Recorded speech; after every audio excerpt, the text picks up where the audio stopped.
welcome to the garage. The last video, we snapped out this old rear differential, and we're going to put the new one in today. Let's get to it. So thankfully I got a ride to the auto parts store. I purchased some gear oil, some brake fluid, and some brake hardware. It's in there somewhere, I promise. And my dad brought me some gear oil and the pump or whatever, so I'm probably going to have to return some of this stuff. And I got some WD-40. Nice. I also got some U-bolts because the ones that I have are snapped, so I had to get some new ones. Let's get into this. Okay, so the first step would obviously be to fit the new one up in the truck, and then take a few parts out that don't fit and try to make it fit.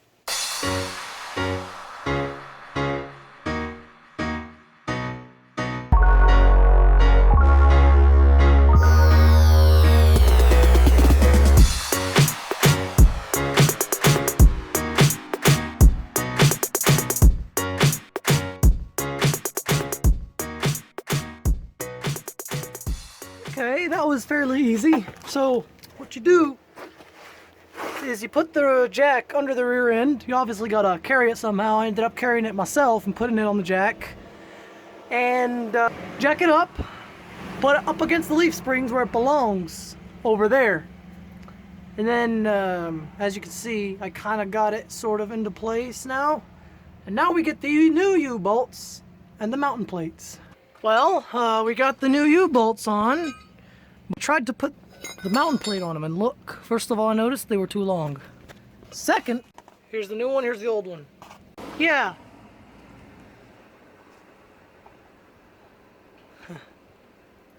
Sucks that the new ones don't fit. Perfect. Well, figured out how to put these U-bolts in. You just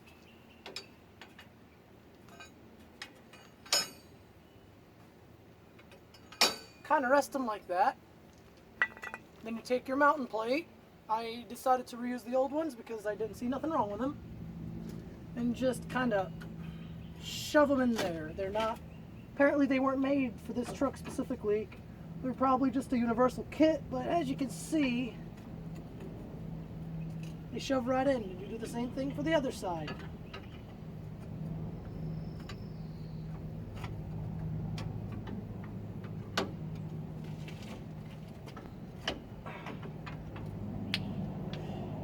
Yeah, and now what you do, you get some sort of hammer. In my case, I only got this 20-ounce Craftsman hammer.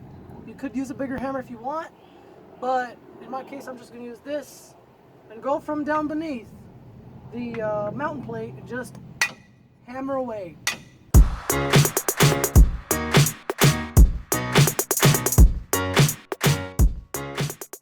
you have it. Next, you use the supplied hardware, nuts and washers and things like that.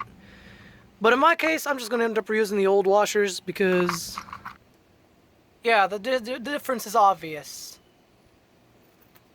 We're going to take the old ones.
What are the torque specs? Well, get it as tight as you can. That's the torque specs. Get it as tight as you can. And now,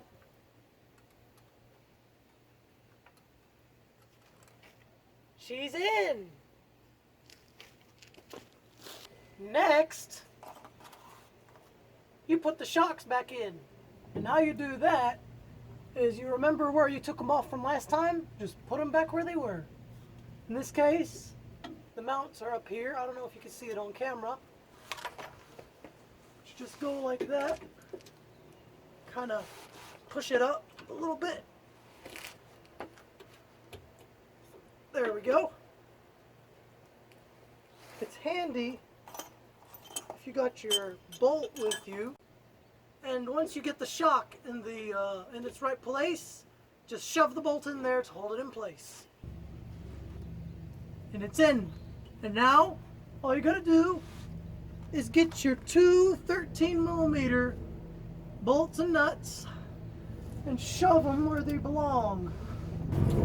And then you tighten them the rest of the way with a wrench and the 13mm socket. So here's what you do step by step. You get the shock. You align it up with the two holes that were here. You align it and make it good in there, and you shove your bolts in there. And then you gotta push on this. Go that way towards the holes over there. It's gonna be hard if your shocks are good. In this case, these shocks were pretty hard to push in, so that was good. They were even better than the Bilsteins that I got from the salvage yard. So you push them in real good, and you have your 21mm bolt ready, and shove it in there whenever you can.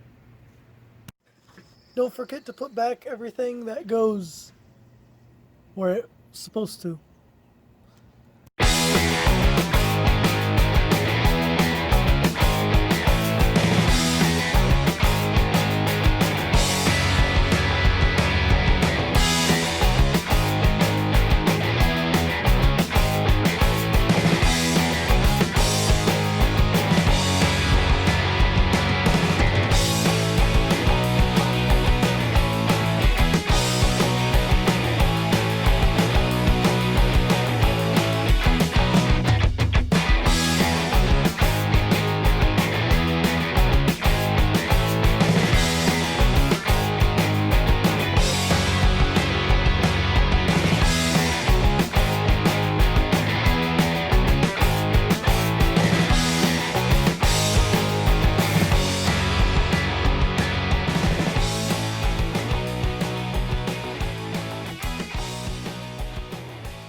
Aside from the neighbors over there blowing, we got the shocks back in on both sides. I literally did the whole shock on camera on a time lapse, just so you know like how it's done kind of deal, but at the same time so it won't take up too much time in the video. So now we gotta take off any extras that might have been included on the vehicle, the donor vehicle, but not on this one necessarily, like the sway bar. I brought the sway bar hoping I could adopt it to fit onto this truck, but apparently the frame up here is shaped a little differently. So we're gonna take it off, and we're not gonna put this on video, but you know, it's a bolt here, bolt on the other side, right there. Same thing here, and it comes right off. So yeah, let's skip through it real quick. Okay, and since I didn't display how to remove that hose, the breather hose, I'm going to display how to remove this one right here. So, I'm going to zoom on her a little. Sorry about the leaf blower noise.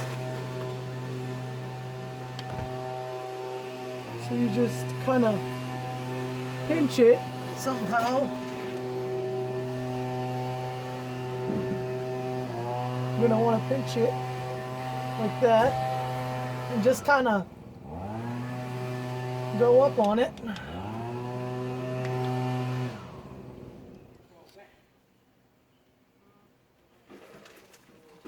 Finally, they quit blowing.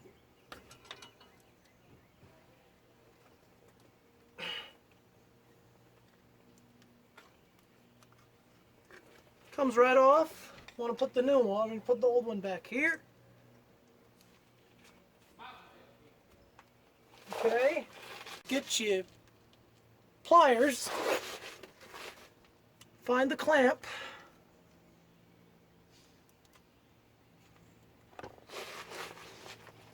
finish installation.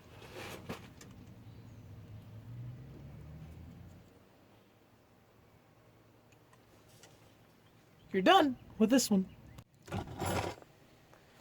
Thank God I was able to save on this brake line right here. All you do is just kind of bend it. Oh my goodness. Anyway, all you have to do is bend on it a little bit or whatever. I did that already off camera. And you just screw it back in like it was.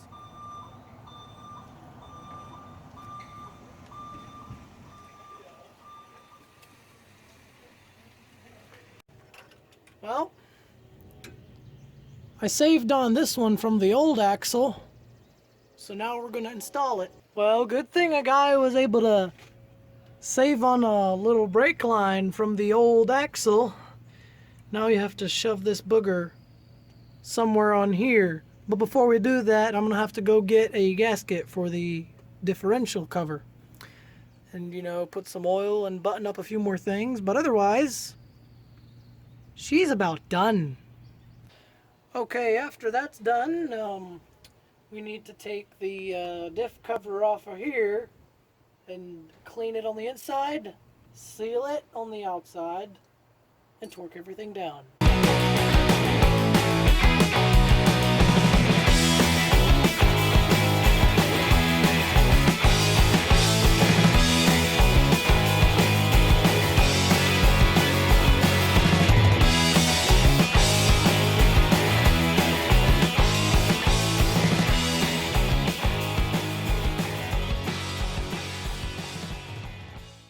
Okay, so we just took off the diff cover and I did a little bit of cleaning off camera, and now we're going to put some RTV silicone around here and then put the cover on.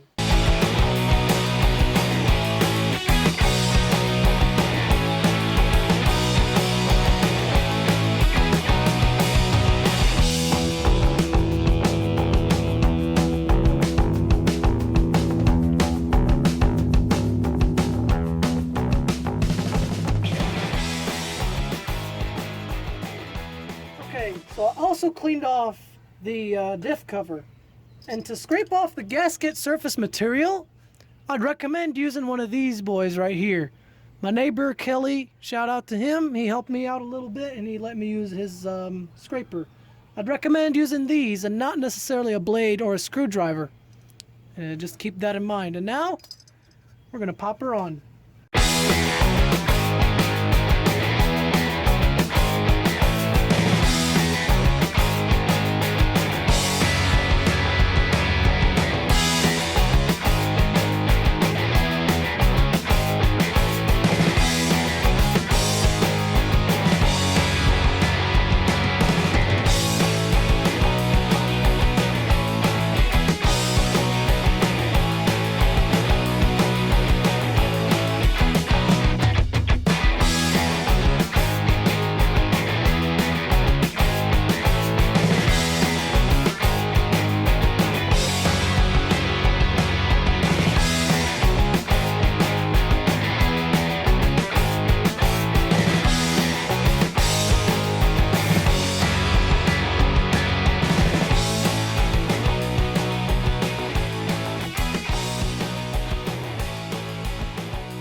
Okay, while we wait for the sealant over there to dry, we're going to put the drive shaft in.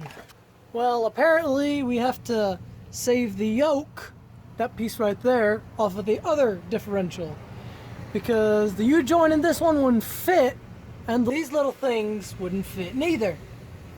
And while we do wait for that, this thing's probably dried. Let's fill it up.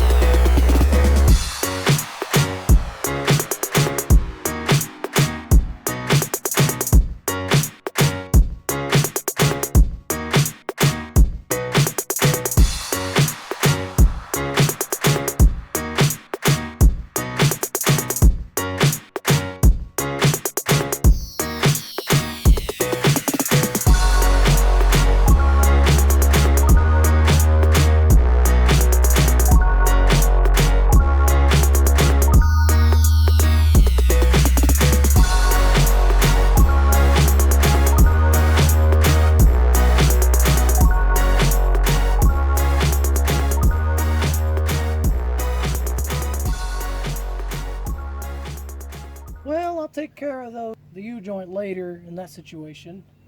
But for now, let's go through the rest of it. Actually, fuck that. Next, we need to put the drums back on. Just kind of get them on there real good, nice and neat. And she's in. A good tip if you can't carry your tires and they're really heavy, like myself, you carry them, we sit obviously on your butt, and you use your legs to pick it up, and as you can see, it works perfectly fine. And then it slides on just like that. And then you get your leg nut.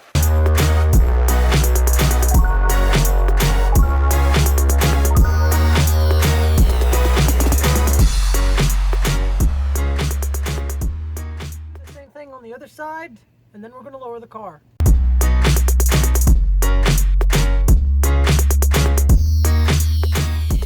Okay, so you noticed I did not tighten the wheels yet, right?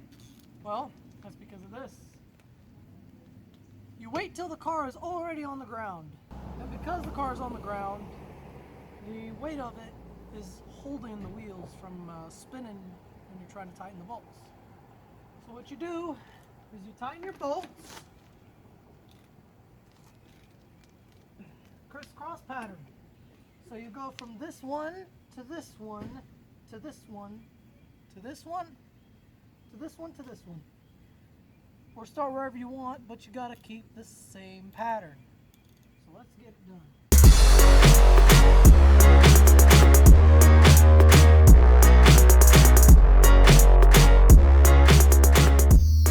Well, that was it for today's video. If you like it, please leave a like, comment below, and subscribe to the channel. And if you want to see a little bit more of me, get over here. Okay. Get over here. Please. Over here. Oh, sorry.